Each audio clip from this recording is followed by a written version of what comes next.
Your 2 p.m. failure isn't a lack of willpower, it's a measurable 83.69 millisecond delay in your brain's processing speed.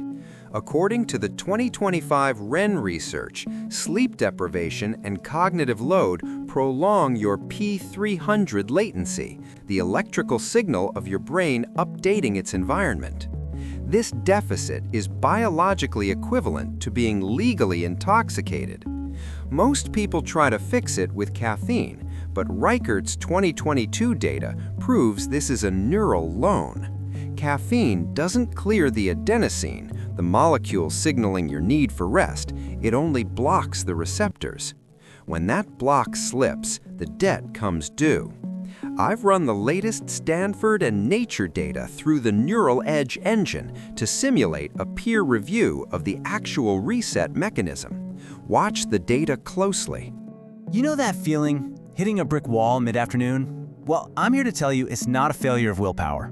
It is not about discipline. It's a totally predictable biological event that's happening inside your brain. So in this explainer, we're going to deconstruct the exact neurological reason for that slump and, more importantly, walk you through a scientifically validated protocol to completely overcome it. So let's ask the question directly. Why does it feel like your brain just switches off around 2 or 3 in the afternoon?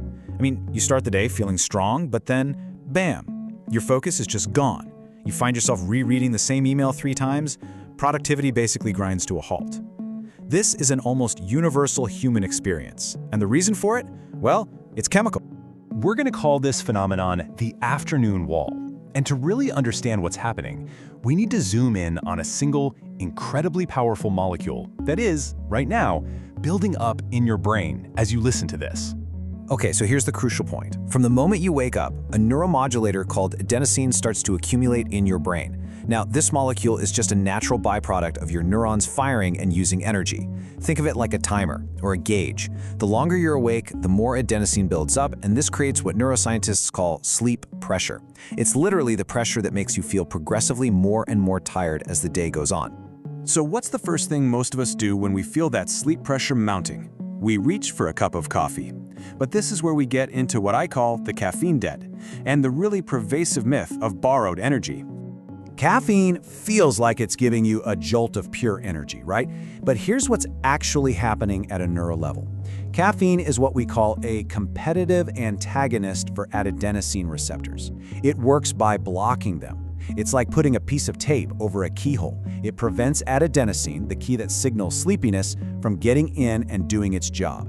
So you feel less tired, you feel alert, but, and this is absolutely critical, it does nothing to get rid of the adenosine that's still building up in the background. This really gets to the heart of it. You're creating a kind of neural debt. While the caffeine is active, that adenosine just keeps accumulating, unseen. So what happens when the caffeine finally wears off? Well, its blocking effect is gone. And all of that pent-up adenosine comes flooding back and hits your receptors all at once. The result? A massive crash that's often way, way worse than the sleepiness you felt in the first place. You haven't solved the problem, you've just delayed it. Okay, so if caffeine is just kicking the can down the road, is there a way to actually pay down that adenosine debt during the day? The research is pointing to a really powerful alternative that directly counteracts the slump. It's called the NSDR protocol. NSDR, or non-sleep deep rest, is really just a simple term for practices like yoga nidra. Basically, it's a protocol where you follow a guided script that walks your brain and body into a state of profound relaxation, all while you stay completely conscious. And the best part is its accessibility. You don't need any special training or equipment, you just lie down and listen. Now, you might be asking, why not just take a nap? Well, a nap carries the very real risk of falling into deep, slow-wave sleep. And if you wake up from that, you get hit with sleep inertia, that awful, groggy, confused feeling that can sometimes take an hour to fully shake off. NSDR is different. It keeps you in the state of conscious relaxation, often characterized by brain waves, theta waves, similar to what you see right before you fall asleep. It gives you a predictable, clean reset without any of that post-nap fog, making it a much more efficient tool for a midday boost. But does it actually work? This is where it gets really exciting. Let's look at the hard data. A 2024 study published in the journal Applied Psychology, Health and Wellbeing put a simple 10-minute NSDR protocol to the test. Take a look at this graph. What we're measuring here is reaction time. And remember, lower is better. That means your brain is working faster. Now follow the black line. That's the group that did the NSDR protocol. After just 10 minutes, look at that significant drop. Their brains were literally processing information faster. And the control group, the gray line, barely any change. And it wasn't just about speed, it was also about precision. This next graph shows cognitive accuracy. Again, look at the black line for the NSDR group. You see that clear upward trend? They actually became more accurate. But check this out. The control group's performance, the gray line, actually got a little worse over time. So with NSDR, you're not just thinking faster, you're thinking better. And what people felt matched the data perfectly. It's really remarkable. The participants in the study reported a staggering 28.2% increase in their feeling of overall recovery after just one 10-minute session. Think about that. That is a profound change in how good you feel in a very, very short amount of time. And at the same time, they reported a 17.3% decrease in their feeling of overall stress. So this simple protocol isn't just resetting your focus, it's actively calming your body's entire stress response system. So we've seen the subjective benefits and we've seen the performance improvements. But can we actually see the brain fog of the afternoon slump at a neural level? Well, a 2025 study in the journal Frontiers in Neuroscience gives us a precise tool to do exactly that. Researchers used a measure called P300 latency. To put it simply, this is a direct electrical measurement of how long it takes your brain to notice and process something new. So a longer or more delayed P300 response literally means your brain is working slower. It's a direct biomarker for that feeling of brain fog. So what did they find? Well, it's probably not a surprise. When subjects were sleep-deprived, which perfectly mimics that high adenosine state of an afternoon slump, their P300 latency was significantly longer. Their brains were measurably slower.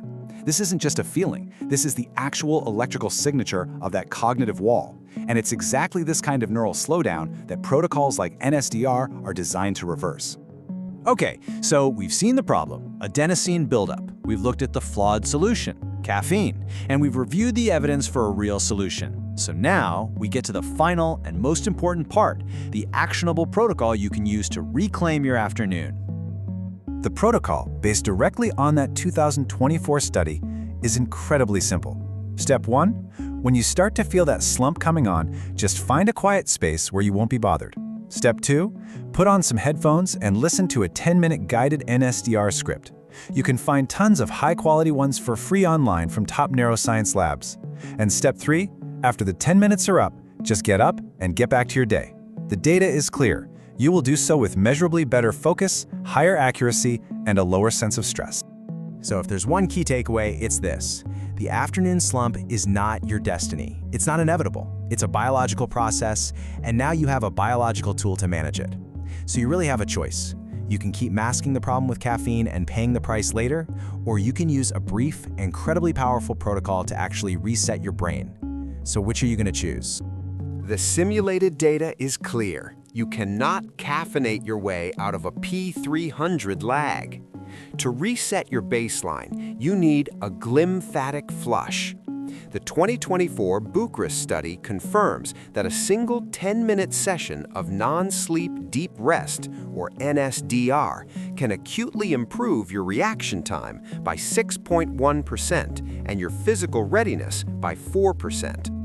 I have designed a specific 12-minute NSDR 2.0 track based on this recovery data. It is linked as the related video on your screen now. Use it to flush your adenosine receptors and reclaim your executive function. Don't just work, recalibrate. We will see you at the next briefing.